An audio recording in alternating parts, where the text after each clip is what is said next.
Welcome to Buffzone. My name is Kyle Ringo. This is Ryan Thorburn. We're here today to talk about the Colorado basketball team. The season starts on Friday night, and Ryan covers the team for the Daily Camera newspaper. He's a beat writer, the best beat writer on the Buffs basketball beat, bar none. That's a mouthful. There's Ryan, not many of us left. yeah, Ryan is. I think you're the only guy who travels with the team everywhere it goes, That's true. and so if you're going to be following Colorado men's basketball this season, you want to read Ryan every day in the Daily Camera. Ryan, obviously, people want to know what you think, what your expectations are for this season. Well, I started covering the beat when Jeff Bzdelik started, and obviously it's been a long 2 years in terms of wins and losses. The program as a whole has lost 20 games 3 consecutive years, which is a first.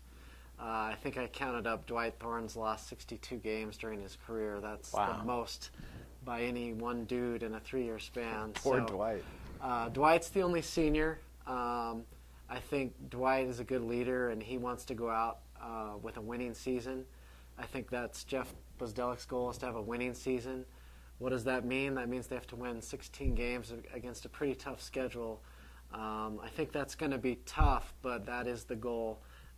In order to do that, they're going to have to take care of all of the home non-conference games against lesser opponents. They're going to have to take care of all of those. They cannot lose to a Montana State at home like they did last year. So I think that's the goal, and I think that's a reasonable goal in year 3, is to try and put together a winning season. Maybe qualify for what they call the CBI tournament. Not exactly sure what that stands for, but hey, it's better than nothing, and that's kind of the realistic goal you could have for this team this year. Yeah, in this modern age of college basketball, there's now the NCAA tournament, NIT tournament, and now there's the CBI tournament, right? Yeah, and I think there's one other one, but anyway, the CBI, it's not the worst thing in the world to get in there.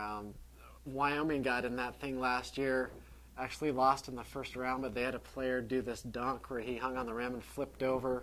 He was on the Today Show. I mean, you never know what kind of exposure you can get in that thing. Oregon State got in one of these lesser tournaments last year and won it, and now they're kind of ranked by a lot of pollsters. So the key is just to get in, get that experience, and take a step forward. It's always good to keep playing, too. Yeah. This team has added some new pieces and parts. It's gotten a little bit bigger, more athletic, I would say.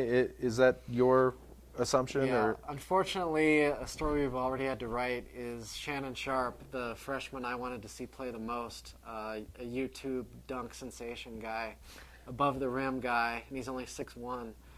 He's out for the year with a torn up knee. He had microfracture surgery. He will be back next year, but that's really too bad because he was going to split the minutes at point guard with Nate Tomlinson. So already one hit with injuries. They can't have that any more of that at all.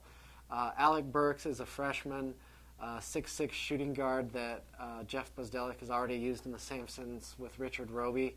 He says he's got that kind of skill, can shoot from anywhere, needs to learn to play defense. He's the freshman I would keep an eye on now that Shannon Sharp is out, because he's going to definitely come off the bench and they're going to need some offense from him. I was in the Coors Event Center one day just watching them work out a little bit, and Bzdelik, as you know, does this thing at the end of practices where he has guys shoot 3-pointers and in a short amount of time see how many they could make, and I think Alec Burks made something like 37 or 35 in 2.5 minutes. That's pretty impressive. Yeah, there's no question this is a more athletic team and a deeper team. They don't have a lot of skill in terms of big guys, but I think when you're going to have Corey Higgins and Dwight and Burks and Tomlinson and a lot of these guards on the floor at the same time, it should at least be an entertaining brand of basketball. Now, whether they can hold up in the Big 12, that's another story, but at least they've got some skill out there that can score and defend and run the court. You mentioned earlier that Dwight Thorne has lost a lot of games here, but I think it says a lot about the kid that he has stuck it out. I think him and Trent Beckley, who's a walk-on, or came to CU as a walk-on, those are the only 2 guys from their freshman class left, and that was a freshman class that former coach Ricardo Patton said was the best class he had ever assembled through recruiting. So I think it says a lot about Dwight and Trent, for that matter, that they both have stuck it out through these hard times. I think that was a 6-man scholarship class plus Beckley. So Dwight's the last guy left out of the scholarship guys who've gone all over the place for various reasons that we've gotten into. But I think Dwight has good character. I think Dwight's very coachable and has improved every year dramatically under Jeff Bzdelik. And he accepted the transition where a lot of guys didn't. I think that's why he's here. And he's about getting the degree from CU as much as anything. He's just a kid you can root for, and I'd love to see him in the CBI tournament. So I'll be obviously traveling on Friday to go watch the CU football team at Iowa State on Saturday, but you'll be at the Coors Event Center watching the Buffs kick off the season. What are your expectations for that game? They play Arkansas Pine Bluff. Do not laugh. This team has 6 seniors and 4 juniors. That's the kind of mid-major team that gives people fits when they have the older players that have been together for a while. And they've got some athletes. So Jeff, I think, is a little nervous about this one because they're expected to win this and their next 2 before they go to Maui. And they've really got to take care of business in those 3 to get some momentum going into that big tournament. And you're going to be surfing in Hawaii, aren't you?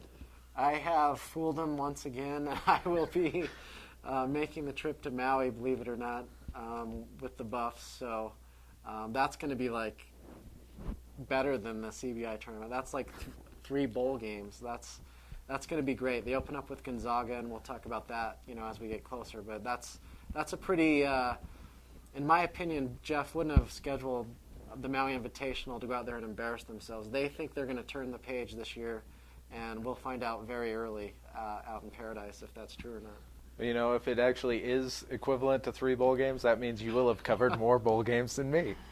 Yes, and not in Shreveport either. We're talking about Maui, Hawaii.